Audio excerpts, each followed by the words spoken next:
அண்ணன் திருமாவளவன் அவர்கள் ஆபரேஷன் சிந்தூர் டைம்ல வாயை திறக்கல. அதாவது இந்தியாவுக்கு ஆதரவாக வாயை திறந்து பாகிஸ்தானை கண்டிப்பதற்கு எந்த போராட்டமும் முன்னெடுக்கவில்லை. சோ இந்திய திருநாடு மீது இல்லாத அக்கறை அண்ணனுக்கு ஈரான் மீது இருக்கிறது. இன்னைக்கு ஈரான் மீது யாரு வார் தொடுக்கிறான்னா இன்னைக்கு அமெரிக்காவும் இஸ்ரேலும் போர் தொடுக்கிறார்கள்.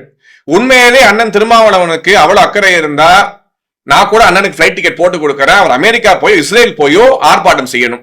அதை விட்டுட்டு சென்னையில பேட்டி கொடுத்துக்கிட்டு இன்னைக்கு அவருக்கு இருக்கக்கூடிய நெருக்கடியை இன்னைக்கு வேங்க வாயில போயிட்டு அங்க இருக்கக்கூடிய மக்களுக்கு குரல் கொடுக்க தைரியம் இல்லாமல் இங்க நடக்கக்கூடிய நேற்று கூட சிவகங்கையில் நடந்ததுக்கு லாக்அப் டெத் 27 லாக்அப் டெத்துக்கு அதிகமாக சென்று கொண்டு இருக்கிறது. அதை பற்றி வாய் திறக்க வழி இல்லாமல் இன்னைக்கு எல்லாத்தையும் மறந்து விட்டு பாலிடிக்ஸ்ல எப்போதுமே நம்ம இருக்கோம் அப்படின்னு காட்டிக்கொள்வது அவசியம்.